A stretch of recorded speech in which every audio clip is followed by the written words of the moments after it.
Go. Hi, my name is Linda Fitch, and I'm one of your co-hosts for the Shamanic Dreamkeepers Summit. Each shamanic presenter is here to share a message of how to dream in a world using tools, practices, wisdom, and power that have worked for thousands of years. But this summit's all about your transformation. It's about your healing. It's about your growth. And of course, it's about the world. So I'm deeply honored to have our presenter today, John Lockley. So delighted to have you. I can't tell you, John, how excited I am to jump into your topic today. Oh, thank you, Linda. I'm so pleased to be here. Thanks for inviting me. Yeah. So I'm going to do John's bio so you know a little bit more about him. I'm going to read it. John Lockley is a fully initiated and ordained sangoma African shaman from the same nation as Nelson Mandela and Desmond Tutu in South Africa. Sangoma means seers, the prophets, the dreamers. They are the traditional healers of Africa. His apprenticeship took 10 years, and he is one of the first modern white men in recent times to become a senior Sangoma. He has pioneered the bridge between modern Western psychology and traditional South African healing. Actually, his medicine name was given to him by his teacher, which means the messenger, or bridge between the cultures. He is also Sangoma in the Zawi, you're going to have to pronounce that. I'm sorry. Swati. Tradition and Swazi, yeah. yeah, Gogomoya. In the last 10 years, he has been facilitated Ubuntu, humanity, and the way of the leopard retreats worldwide, teaching people how they can reconnect to their ancestors, to spirit, and to the earth. His book, Leopard Warrior, and audio teachings, Way of the Leopard, are both produced by Sounds True and available for purchase. And I'm delighted John's topic today is prophetic dreaming and listening to the call of the ancestors. So again, thank you, John. Thank you for being here. Yeah, my pleasure. Thank you. So we have an amazing topic, and it's just great that the whole summit is on dream keepers. You know, what are we dreaming in the world right now? So right before we started, you were talking a little bit about how this call is going out in the world. And so I'm going to let you go wherever you want to go, maybe your calling or what's so important to come out in the world right now. So we're living in very interesting days and very interesting times because it's a meeting point nowadays of technology and you could say, and the old ways, the ways of the soul, the ways of nature. And I still remember with my training in the rural areas of the Eastern Cape in the 90s and early 2000s, I remember how the cell phone first came in, how it first came into the local township. And I remember what happened. Well, I remember what happened, you know. So firstly, people started getting these little Nokia phones. You remember the Nokia phones? We all had them in the beginning, like like the iPhone now. And the phone would ring, and someone would be in the middle of a ceremony, the most sacred ceremony, calling on the ancestors and whatever was going on. And they would stop everything, like one of the students or initiates would stop everything and go running off to answer the phone. And I remember I was completely gobsmacked by this. I was blown away. And when I spoke to my teacher about it, she said, well, the people they don't have much money. So they don't have money to phone the person back. Right. So, so if someone phones, that's their opportunity to get that call because they're not going to be able to phone them back because we don't have very good cell phone packages and things like that in South Africa. We still don't actually. It's actually much cheaper in the US and in Europe. So I noticed the meeting of these two worlds, of this ancient world of soul and one of the oldest shamanic lineages and technology. Excuse me. And it was sad for me to see that. Sorry, I have a pause.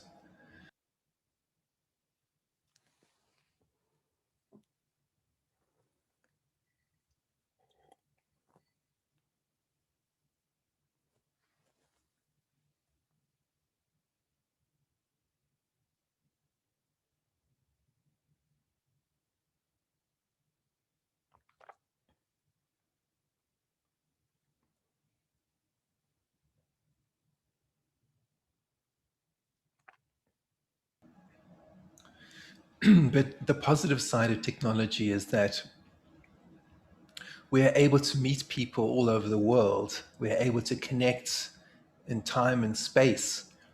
We're able to bridge the divide between indigenous and sophisticated modern people. So all these incredible things are happening all at the same time. So with all of this, there comes a warning. There comes a warning. And with that warning is you can always turn your phone off. You can always put your cell phone on silent. But because technology is so quick and you can open your app and you can send a message on Instagram or anything like that, a lot of people, especially young people, feel that spirituality is like that as well. So often when people want to work with me, they are looking for techniques, they're looking for information, and they will email me and ask me for sangoma teachers, and they'll ask me for all kinds of things. And because I've been trained in the old ways and I've been brought up in South Africa, not in America or in Europe, my first instinct when someone asks me if they can meet a sangoma teacher or find a teacher to apprentice with, I'm like, what? And then I have to realize they're coming from another world, because traditionally in South Africa, you don't recommend another teacher. And you don't say, I've got a sangoma calling, I need to apprentice. You don't do that. What you do is you ask anyone if there's a sangoma that you could have a consultation with. And then you go and you meet that sangoma and you listen to what they say. You don't tell them that they need to apprentice you. That's called arrogance. And it's a different way. And then when someone accepts you to train and be their apprentice, you keep your mouth shut and you watch and you listen and you observe and you help. You support them, you help, you know? So the mindset of the West is very different. It's like, what can I get from the situation? If I give you $500, will you give me an initiation? And that is not the way it goes. It's not the way it's ever gone for over 2,000 years. So that's what I'm saying. Technology and the ways of social media and technology is hitting against this very old, traditional, soulful way of engaging with earth medicine, of engaging with dream time. So what needs to happen with a person from the modern world, because I'm also from the modern world, Right. I'm on the bridge between the two worlds. Right. South Africa is like that. What needs to happen is we need to realize that technology is just a tool. And the tool needs to be controlled by the person holding the tool. And in order for us to do that effectively, we need to go into our heartbeat. We need to pause, breathe in, breathe out, listen to your heartbeat, look outside and watch nature. Oh, it's snowing outside. Right. And then ask the question to the teacher or that situation, instead of demanding that they give you information, demanding they give you an update, demanding that they give you a new technique. Yes. So this behavior of technology is now coming into the spiritual marketplace. Right. And it leaves me feeling a little bit cold and wanting to withdraw. And the reason is because I was not brought up in this way. I was not trained in this way. When I go to my teacher's house, even now, I ask her, what can I do to help? I don't ask her to tell me more information and give me updates about herbs and spirits and all of that. I don't do that. If she feels inclined to give me, we say, indaba. Indaba means spirit news. Then she will do it while we're having a cup of tea, because she's feeling a call in her heart, in her spirit. So for all the listeners, this is not a criticism. This is an observation about the times we are living in. And whoever's listening, if you just feel the truth in what I'm saying, that this is a warning. This is a warning that technology is neutral. How do we use technology with respect and with dignity? Means, how are you feeling yourself? How are your parents? How is your heart right now? How is the breath inside of you? Can you remember your dreams from last night?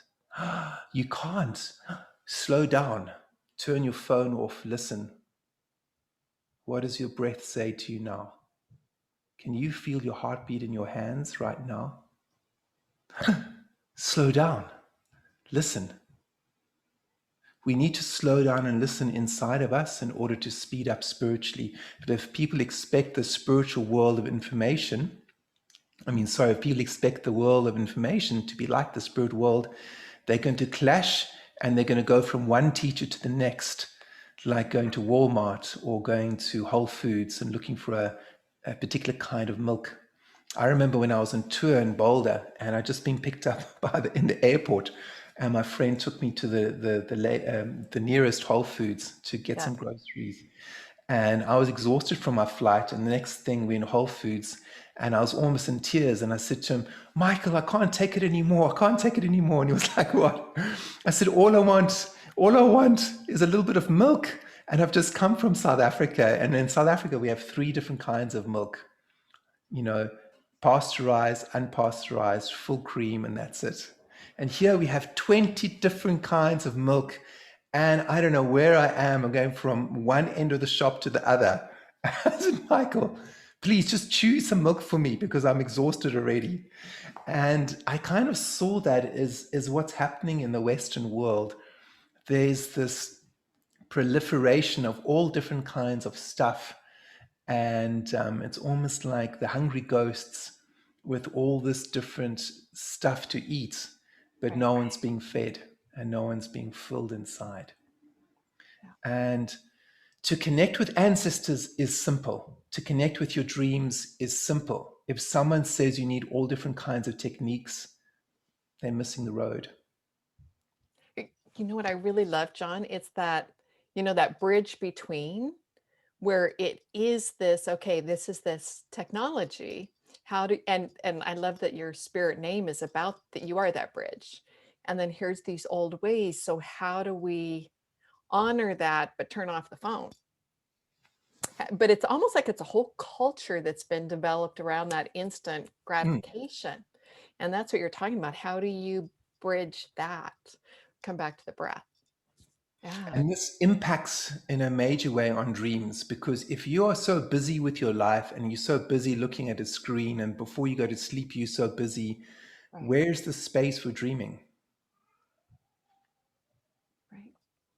Because with dreaming, we need to let go, we need to surrender, and we need to not have expectations of the spirit world. Because when you receive a dream and it's a calling dream and it's prophetic, it's a gift from the other world. Right. No matter how much money you pay a teacher, no matter how much time and money you pay for a training course, it does not guarantee you to get a prophetic dream. You could be the poorest person around, and you could be the wealthiest with dreams where the angels and the prophets come to you. How is that possible? Because what dreaming is asking of us is to let go, to surrender, to not have expectations, and to be in a place of what we say as the Xhosa people, tobekile. Tobekile means a place of humility.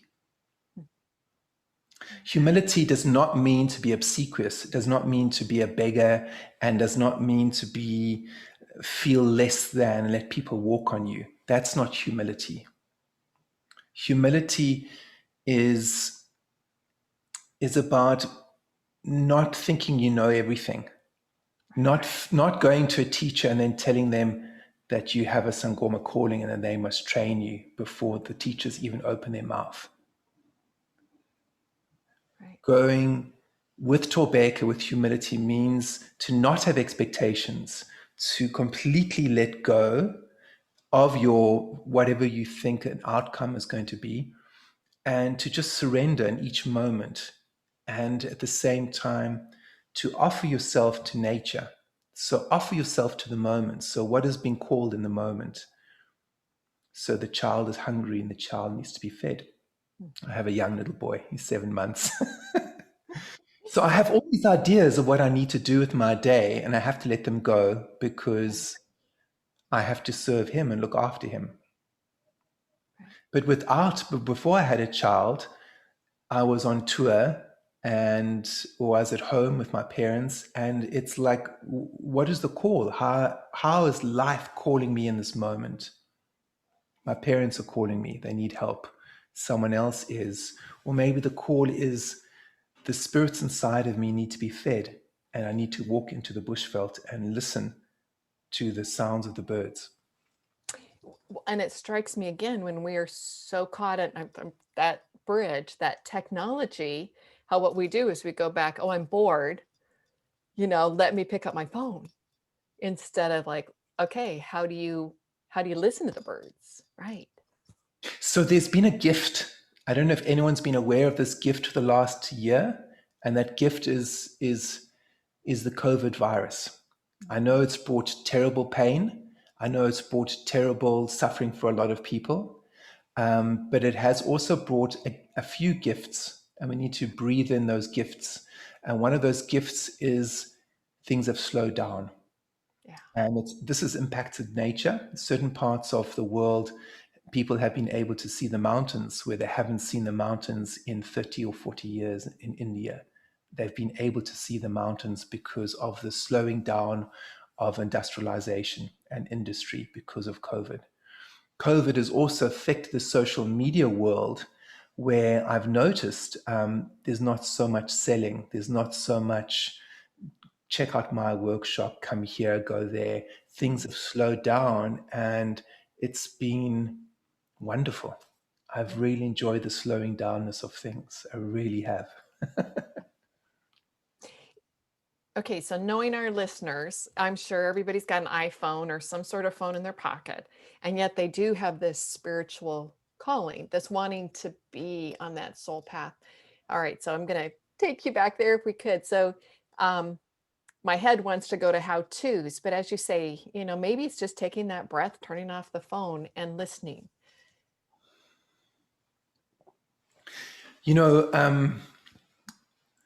The sangoma training, let me speak a bit about that. The sangoma, sangomas are shamans from Southern Africa. And for the listeners, all I could say is it's one of the oldest shamanic lineages in the world.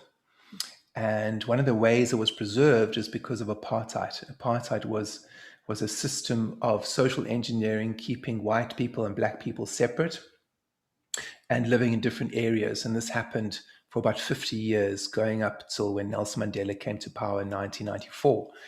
But what it did was it actually kept these ancient African ways alive much longer than it normally would have stayed alive because of westernization.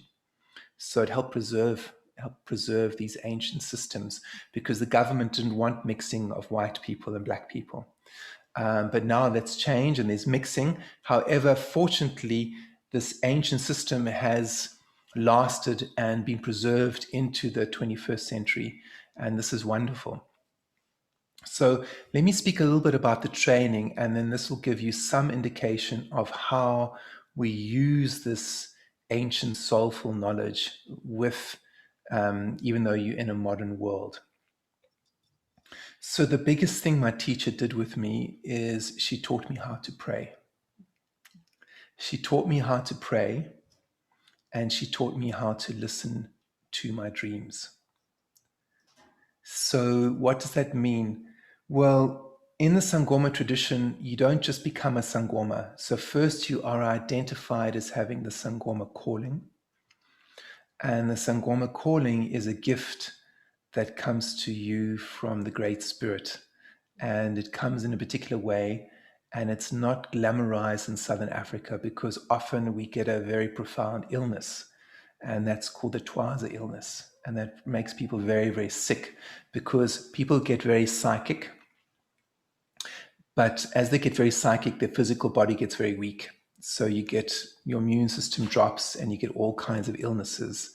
So this is what happened to me for over 10 years until I met my teacher.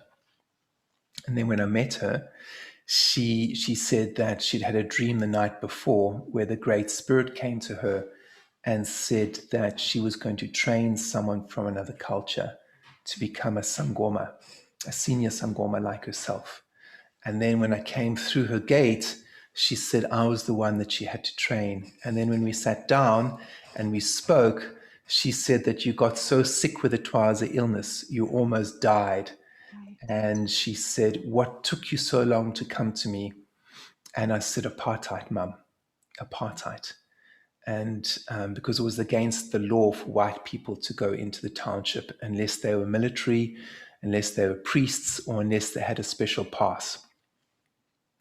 So there was a tear that went down her face, and she looked at me and I looked at her, and then she just said, we almost lost you.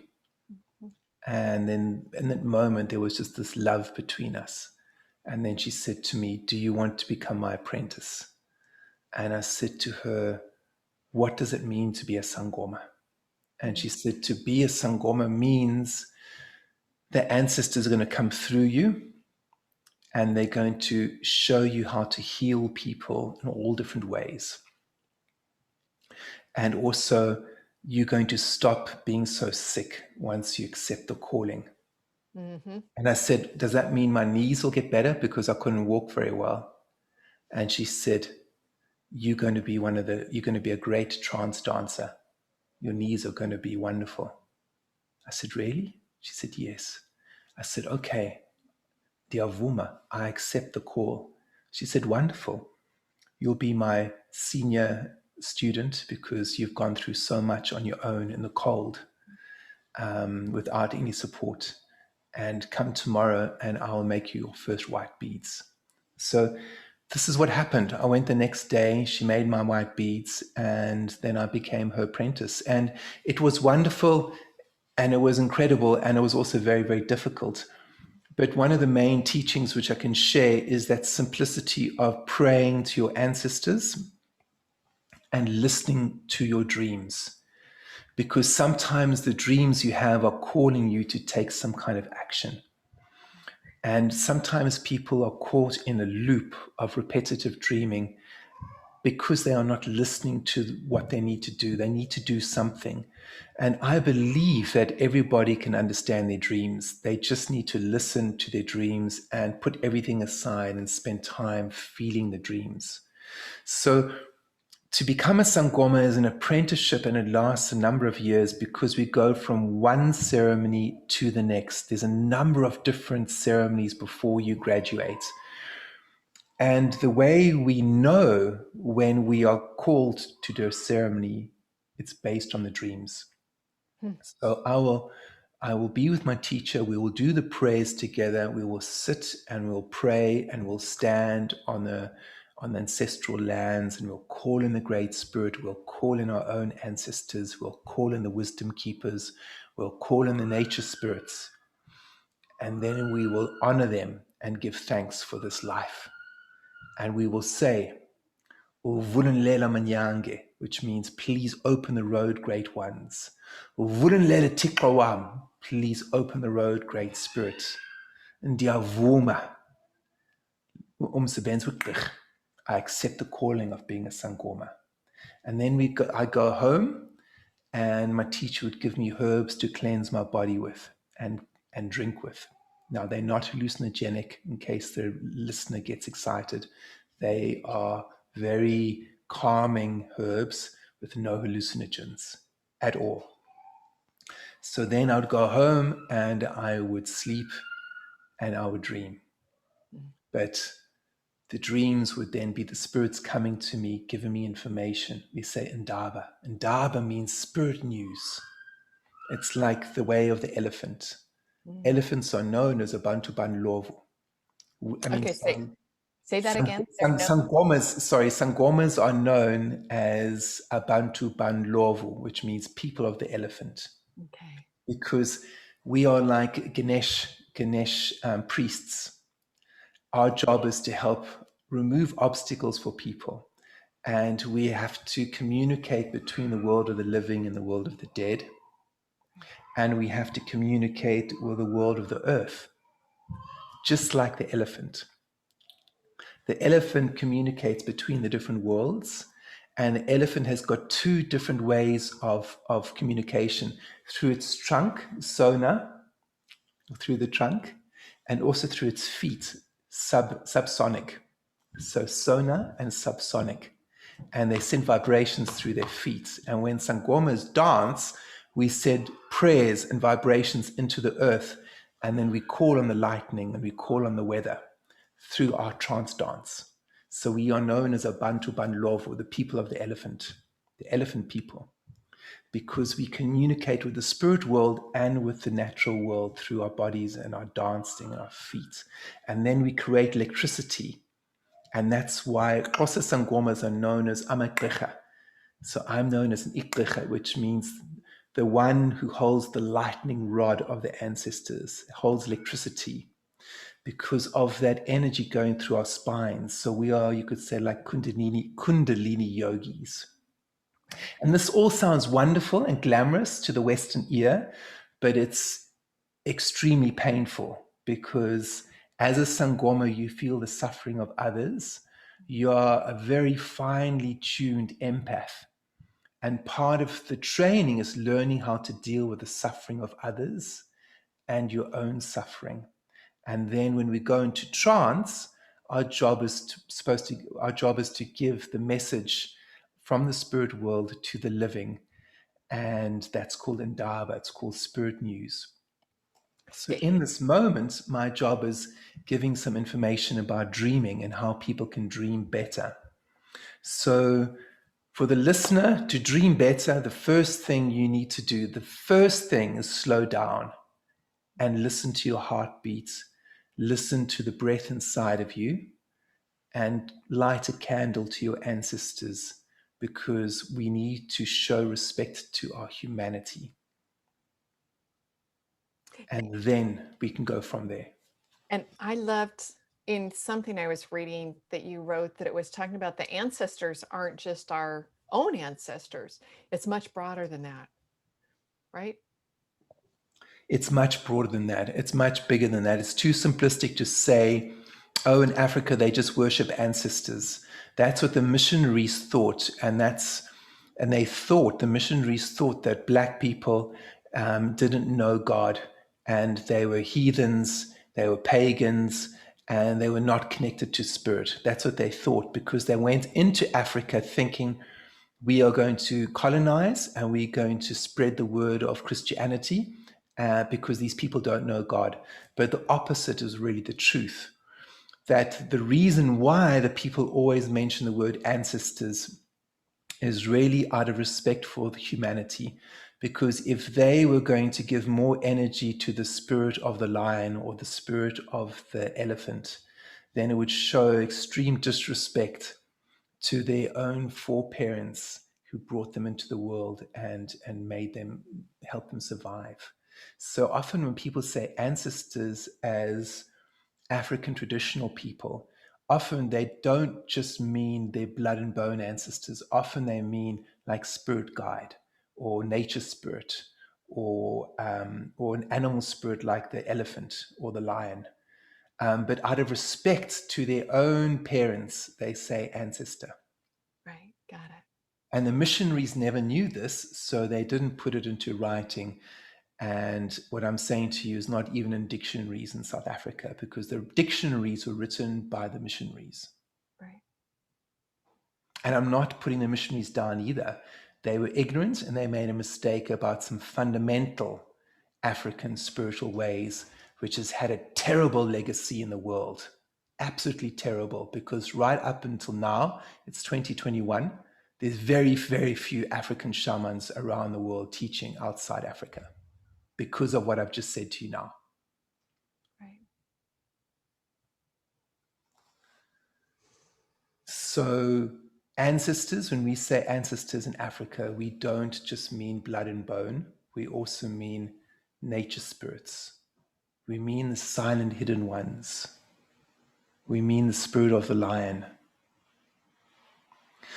And the way you know this in South Africa is sometimes people will come from different clans, in the Zulu tradition or the Xhosa tradition, and you'll see their surnames. And the surname would be Ndlovu, which means elephant. Or it could be Ngonyama, which means lion. And that's how you know that they have an animal totem in their family, which is elephant or lion, but they will still say, my ancestors are calling, when they've had a dream about the lion or the elephant. Okay, got it. Is that amazing? Yeah. Yeah. So for the listener, what is it speaking about? What am I saying to the listener? I'm saying respect your dreams, respect your blood and bone ancestors, because you are their child. If you are looking for a calling, if you are looking to connect more with nature, connect with where you are right now. So clench your hands, clench your teeth, feel the bone of being alive. Yeah. And if you clench your hands, you'll feel a heartbeat in your hands. Turn your phone off. Scratch your cat. Breathe in. That pulse going through you, if you honor that pulse going through you, then you're going to be able to communicate with the elephants. And John, you said something on your website, or maybe it was an interview, where about that movement, that dance, about the physical body, and that it wasn't a vessel. I'm not saying it as beautifully as you did, but it was something, the importance of being able, instead of our static world that just sits, about being able to move the body. Yes, I mean, movement is very important, because if you look at language, I mean, language teaches us so much when you break it down. So the word exercise in English comes from the Latin word which means exorcise, which means to get rid of negativity. So often in spiritual groups, whether you're doing Reiki or whatever you're doing, some people will take on too much energy, and they will start to get really drained, and they will start to get depleted. And when you start talking to them, you notice one thing that I've noticed is a lot of us don't exercise enough. So when you're doing spiritual work and energetic work, you have to be able to dissipate that energy through movement. You have to ground it, because every human being is basically a walking electrical socket. We have electricity going up and down our spines. And we know with electricity that if you don't earth the sockets, it's going to be very dangerous. And you will have to get the inspector coming. And, it's a whole thing if you don't earth a house properly. And now this is what's happened with human beings. People are not earthing themselves enough, because technology means that they have a high degree of electricity going through them all the time. So we're on computers, we're on our cell phones, we're not dancing enough, we're not walking enough, we're not running enough.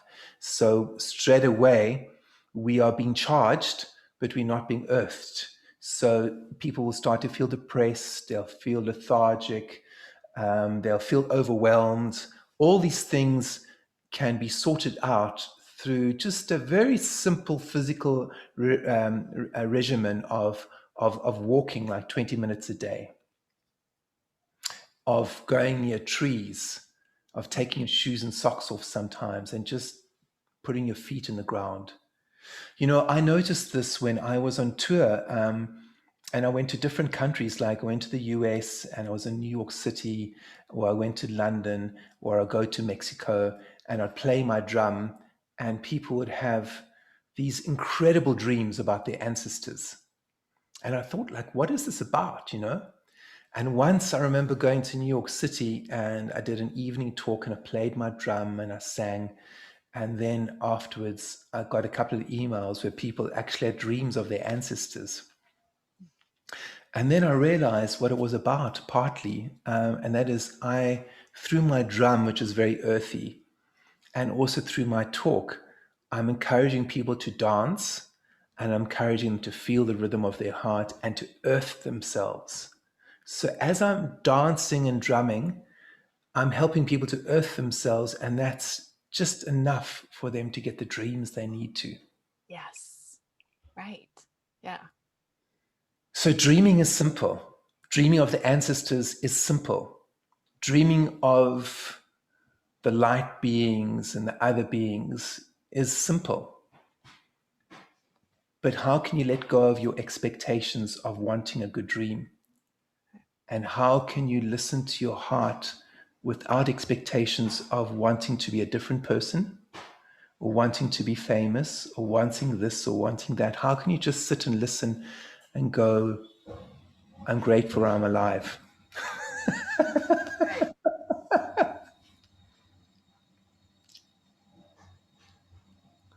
So the first step with dreaming for each person is, how am I being called into the world?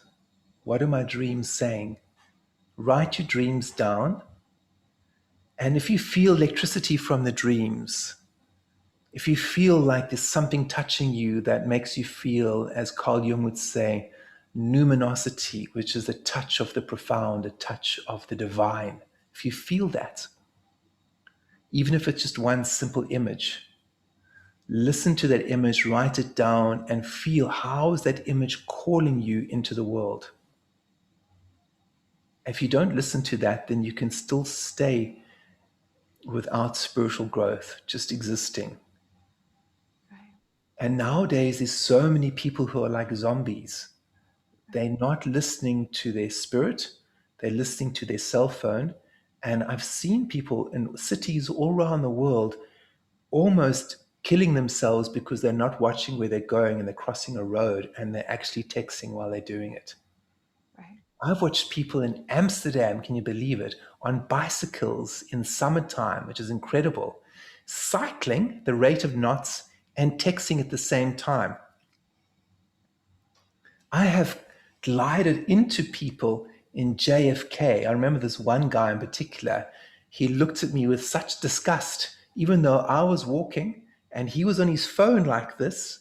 And I saw him coming, and I was thinking, thank God I played rugby at school, because you know how to take a when someone hits it, you know how to protect your body. Because I'm like, here we go. And he just went right into me, and he looked at me with such disgust, like I'd done something wrong. And he wasn't looking where he was going. And so many people are like this. Right. It's actually funny, but it's sad. Well, I'll see a family sit down for, like, it's a beautiful time for dinner or something like that, out to eat at a nice restaurant. And you know what they all do? They all pep out their phones and they all go look at the phones. And I thought, I'm here, and not enjoying the family, not enjoying the time. The other person across from them. Yeah. Yeah. I mean, I'm not against cell phones. I mean, I've got Yeah. one myself. I I actually love mine. I love love mine too. Yeah. But I know the importance of turning it off or putting it on do not disturb or airplane, and engaging with life, Yeah. And not take it into the bedroom. So if I'm kind of going through that process of, like, lighting the candle, calling on our ancestors my ancestors, calling on those. And then do you have people actually, like, put an intention, or is it like, just let me be present, let me surrender, let me come down to that innocence? Yes, I think the first thing for everyone, I would say, if you're feeling confused, or you're feeling you don't know where you're going, look out the window Mm.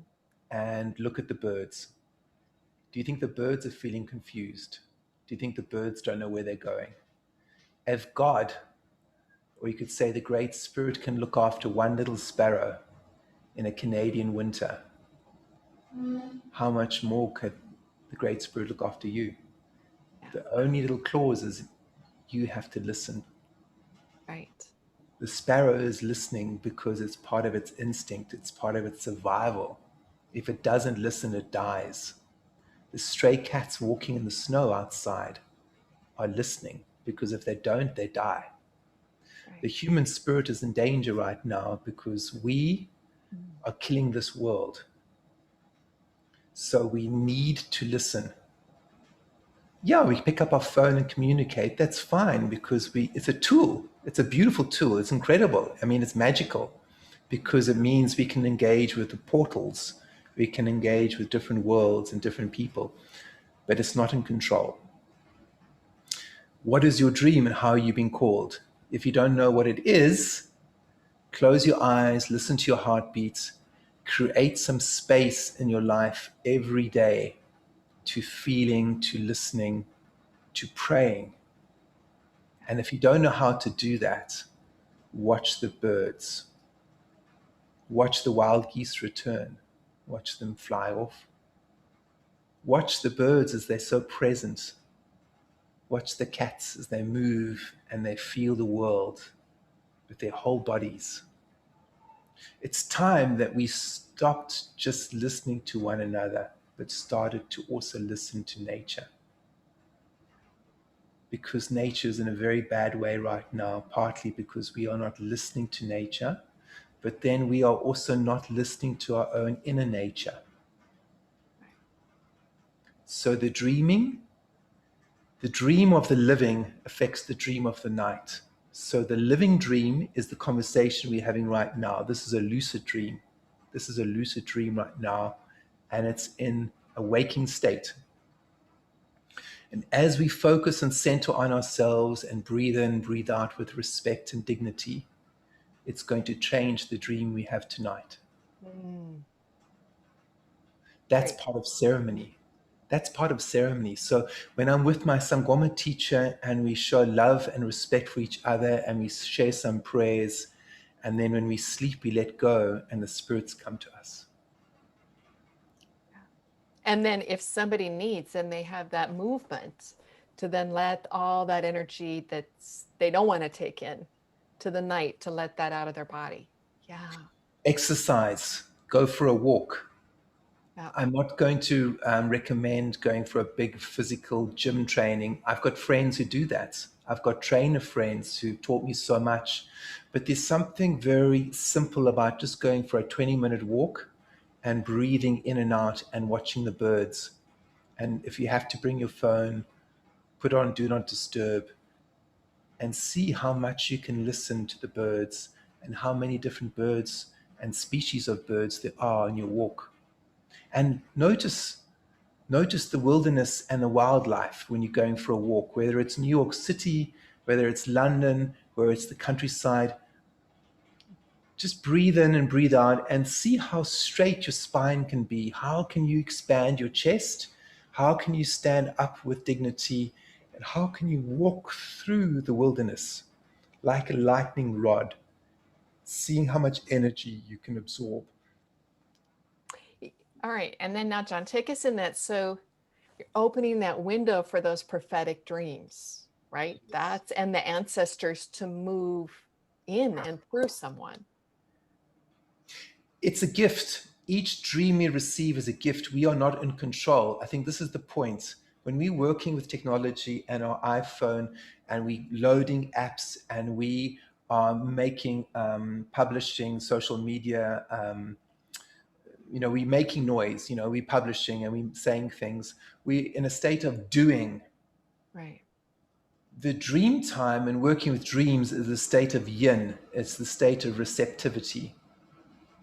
So to engage with dreaming, we can do some yang practice, some doing, which is some prayers, some meditation where you're holding your body and you're doing some doing.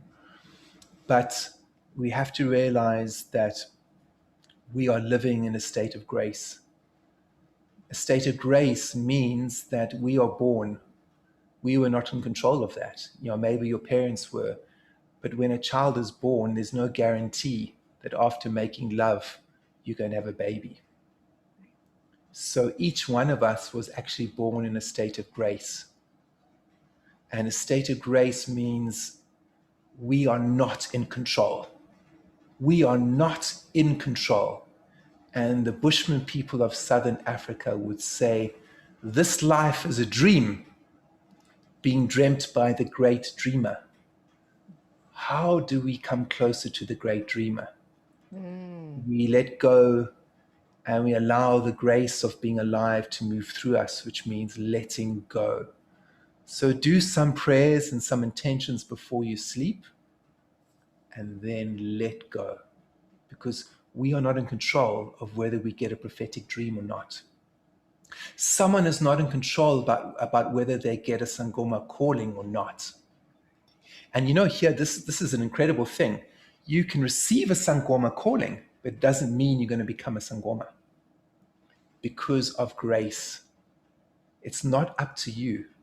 And all the Sangoma elders would say that. We go and we start the training. Many start, very few finish. Why is that? And my teacher will say, which means it depends on the ancestors, on the nature spirits. So we are not in control. The only thing we are in control of is how much can you pray? How much can you give away? How much can you open your heart? How much can you help this world? Right. And then it's up to the spirits to bless you or not, depending on your karma, depending on your heart. Have you got an open heart that is pure, then they'll bless you with a dream. If you have to do a lot of cleansing and forgiveness and pilgrimage on your heart, that's what you need to do, and then you'll receive dreams. So for a lot of people, if they're not receiving dreams, it's a sign that they have to do some cleansing. Okay. It's a sign that their cleansing also means maybe meditation, going for walks, a lot of uncluttering, of decluttering of their mind and spirit, so they can create space to dream inside of them. So I call that cleansing. Yeah. Yeah. And then once somebody has dreams, and as you said, not every dream is a prophetic dream, is it like action that then's needed to honor that, or to? Well, this is where the listening comes in, because, I mean, I've simplified this in my book, Leopard Warrior. So in Leopard Warrior, I speak about the journey, or my journey in becoming a Sangoma. And I relate to other Sangoma friends in the process of initiation. But I also speak about the different levels of dreaming, and I'm just simplifying it. Yeah. So I talk about the 3 different levels of dreaming. So there's the first level, which is the mundane, where we just dream about going shopping. We dream about things that happen during the day for us, which are absorbed and then replayed in the dream time. But there's no electricity, there's no big aha, it's just the mundane. And then the second level of dreaming is more psychological, dealing with emotional issues, dealing with post-traumatic stress or reoccurring dreams. And this is the area of emotions and psychology. And it's got a little bit more juice, it's got a little bit more energy, and it's something we have to listen to as well, because if you go for therapy or you get to speak to someone or go for counseling, it's a way to actually heal the pain of those emotions which come up in your dreams. And then that creates space for you to engage with higher dreaming, with more prophetic or more spiritual dreaming. So then the third level of dreams is the level of, you could say, the mystic, where we get white dreams, prophetic dreams, teaching dreams. So each human being will be given guidance from the Great Spirit. And it's not whether you are a special person or not. As a human being, each person will receive at some point in their life teaching dreams, guiding dreams, and it's about navigating you back home. It's about helping you find your connection to your soul and your spirit. And how we know we receive those dreams is when you wake up, you'll feel like you've touched electricity. You'll feel alive. Or you might feel a lot of fear. You might feel like you've had a nightmare. Now, the way to learn and discern the different dreams is you have to listen. You have to do the work on yourself. No matter how many workshops you do, no matter how many books you read, no one can do it for you. And the way of this earth plane is the way of listening to the wind inside of us. So that discernment, our ancestors of old probably knew, because they listened to omens, they listened to the wind, because that's how they survived as farmers, as agriculturists. They had to listen to the land, they had to listen to the spirits and the omens coming through them. And this is what we are all being called to do nowadays. Yeah. Yeah. Beautiful. And okay, now I have another question related with that. Because, John, I know you do your trips to Africa because we were talking about it. And in that is that place of dream creeping, or dreaming and tracking. So it's not, so it's like those weave together. So this is the tracking, is the listening and connecting to open up. Is that how you weave those two together? Thank you. It's actually very interesting. I could say the course that I'm running, or the retreats I do every year, it's called Dreams and Tracking in the Kalahari. And the reason why I'm doing that is because I want people to be educated about indigenous technology. And I've been trained in the old ways as a sangoma, as a dream tracker. So I'm a dream tracker. That's where I've been trained. So I thought, how can I bring people into the wilderness and teach people how to connect with their dreams and how to connect with nature and with animals? How can they learn animal communication, interspecies dialogue, and dream tracking?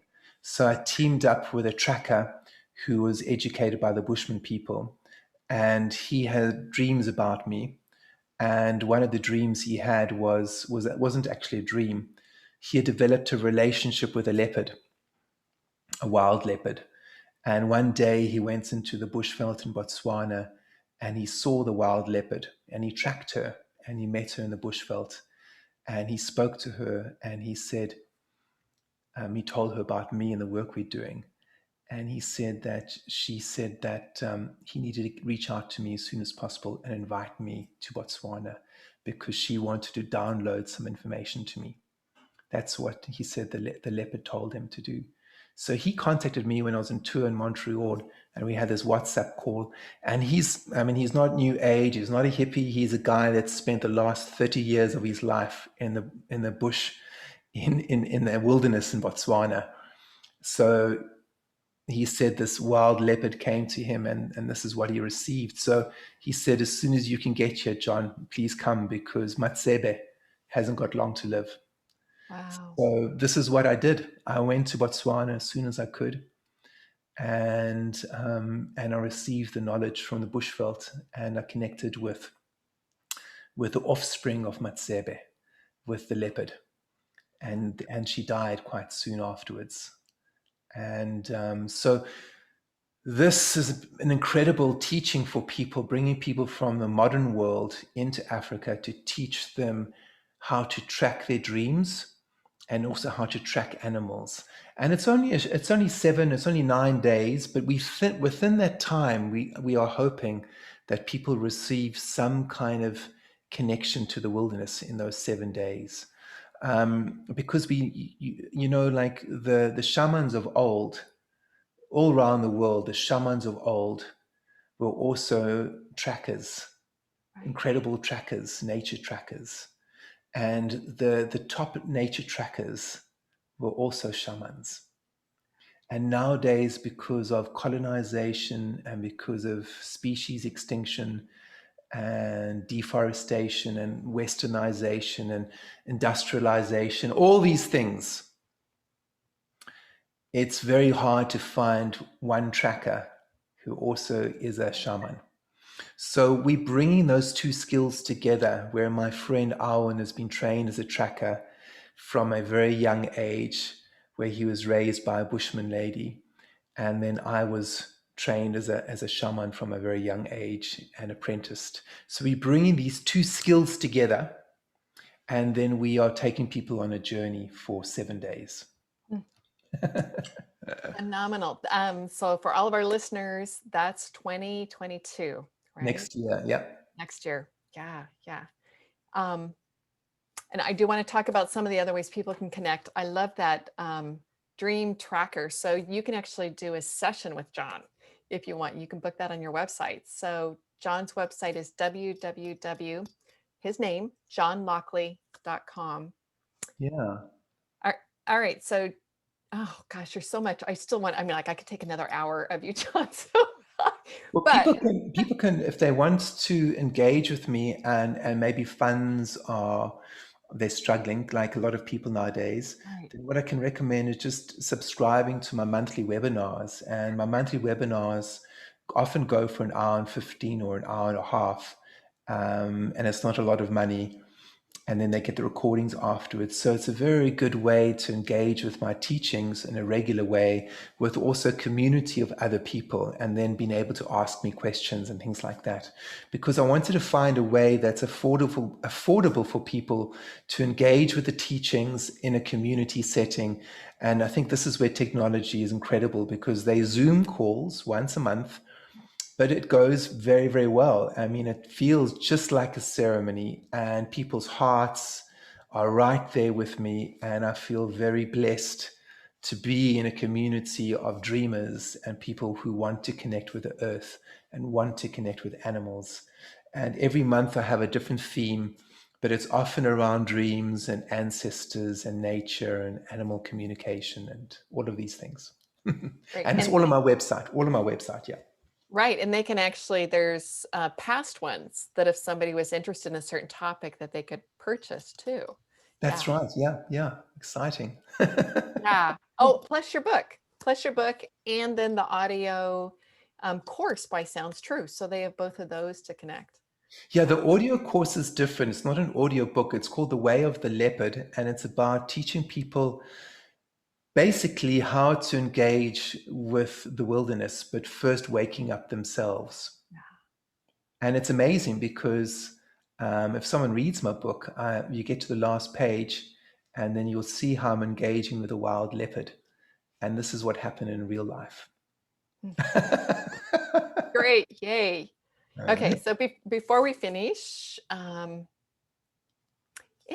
knowing the importance of this dream tracking that you're doing, any last words of wisdom or anything like that for our listeners? I think the main thing is for each person is to respect your vulnerability. So if you're in pain, if you feel you're not connected with life, then just be gentle with yourself. If you feel depressed, if you feel lonely, all these emotions, then welcome, because then I can teach you. I can't teach people who think they know everything and people who everything's fine. The important thing with the spiritual path is to feel your pain, because your pain is like existential acupuncture. It's that way into the world of nature. So that vulnerability is actually teaching you. Your illness is teaching you. If you're feeling disconnected and alone and upset, welcome, listen to that. You know, the leopard is vulnerable. If it gets one thorn in its paw, it can die. So respecting your vulnerability, and then I can just do a little chant, and I can. Oh, yes, please, Chant, please. yeah. Okay, Yeah. great. So this is a chant to Umoya. Umoya means our spirit. So just feeling your breath and feeling your heartbeat.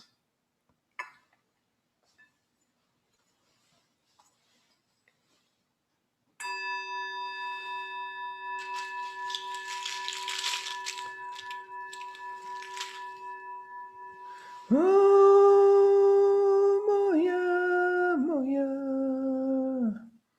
Oh, Moya, Moya, oh, Moya.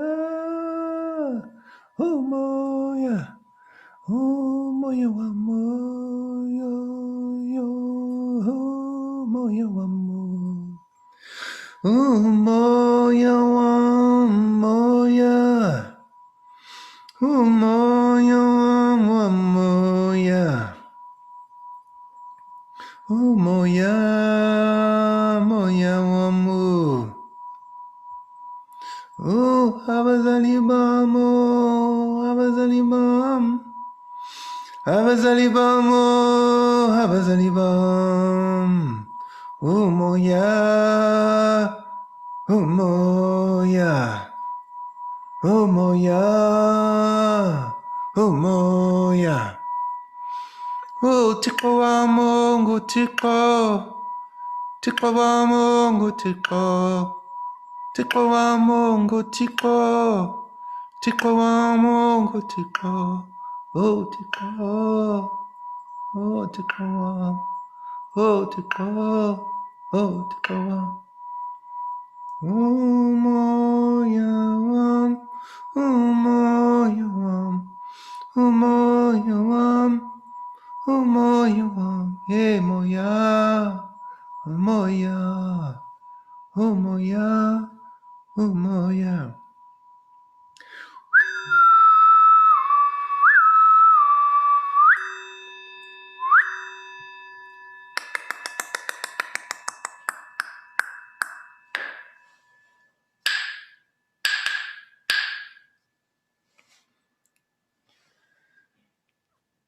So thank you. Amazing. Yeah, thank you. Thank you. Thank you. Yeah, Thanks, John. thank you. Pause the recording.